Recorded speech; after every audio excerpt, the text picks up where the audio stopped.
Bonjour à tous, c'est Marc sur la chaîne iOS Facile.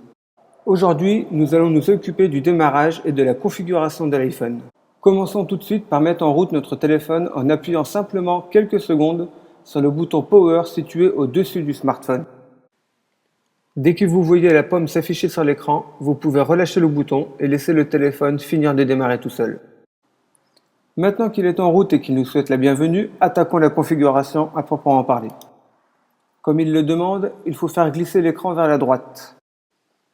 À ce moment-là, votre téléphone vous demande de taper le code PIN de votre carte SIM, puis il faudra appuyer sur OK pour valider. Ensuite, nous paramétrons la langue que vous voulez utiliser.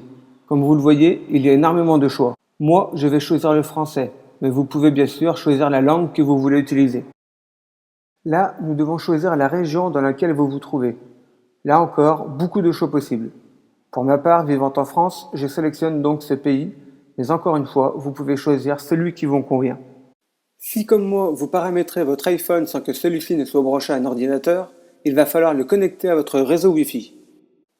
Pour ça, il n'y a qu'à choisir votre box dans la liste automatiquement proposée, puis de taper votre code de sécurité associé.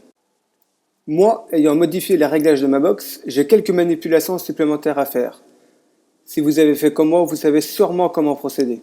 Une fois les codes validés, l'iPhone se connecte à votre box, et donc à Internet. On nous explique maintenant que le téléphone est en train de s'activer, et que cela peut prendre quelques minutes. Mais en général, quelques secondes suffisent. Nous avons maintenant le choix d'activer la localisation.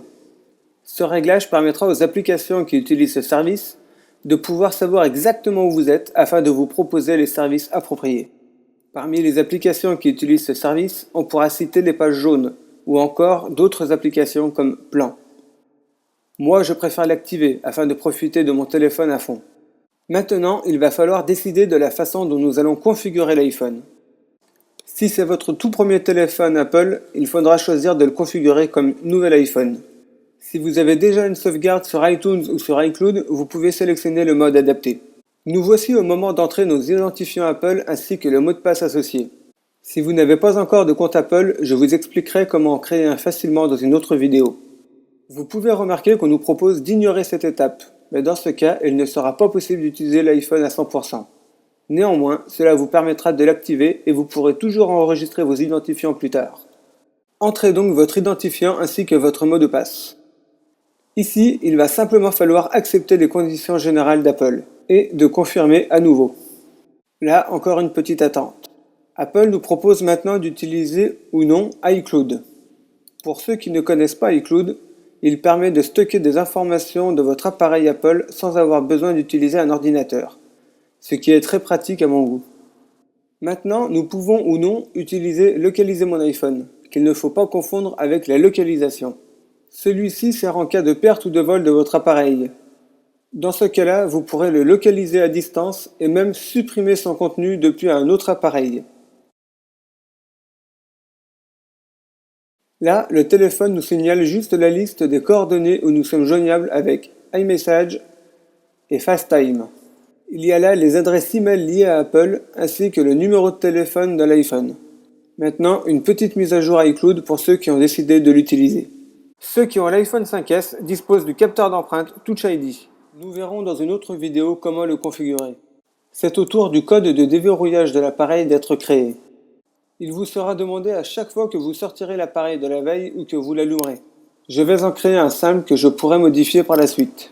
Regardez, là, mon téléphone me prévient que mon code de sécurité n'est pas assez performant et me propose de le changer ou non. Pour l'essai, je vais le conserver. Il vous faut de nouveau ressaisir le mot de passe afin d'être sûr de ne pas avoir fait d'erreur. Depuis iOS 7.0.3, Apple nous permet d'utiliser le trousseau iCloud, qui permet de mettre à jour vos informations de sécurité sur l'ensemble de vos appareils Apple.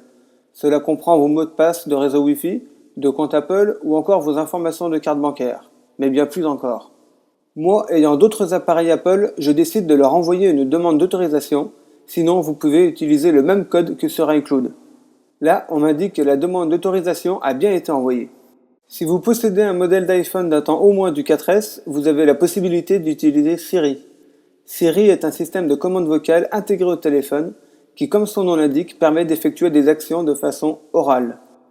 Voici le tout dernier choix à faire avant de pouvoir utiliser votre iPhone. Ce réglage va ou non envoyer des informations anonymes à Apple sur la façon dont vous utilisez votre iPhone. Peu importe votre choix, cela ne changera rien à l'usage du téléphone. Là, il suffit simplement d'appuyer sur Démarrer. Et le téléphone démarre enfin. Le Springboard s'affiche devant nous et avec lui ses différentes pages. Sur le bas de l'écran, il y a le centre de contrôle avec tous les réglages utilisés le plus couramment. Depuis le haut de l'écran, c'est le centre de notification qui s'affiche pour vous offrir un maximum d'informations.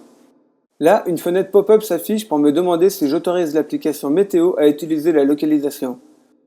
Ceci bien sûr pour me donner les informations de ma propre région. En faisant glisser comme ça, nous avons le spotlight qui s'affiche et qui permet de faire des recherches au sein même du téléphone. Et voilà, nous avons enfin terminé. Il ne vous reste plus qu'à profiter de votre téléphone. Dans les vidéos à venir, nous verrons en détail comment utiliser chaque application native du téléphone. N'hésitez pas à poser vos questions dans les commentaires et je vous souhaite une très bonne continuation.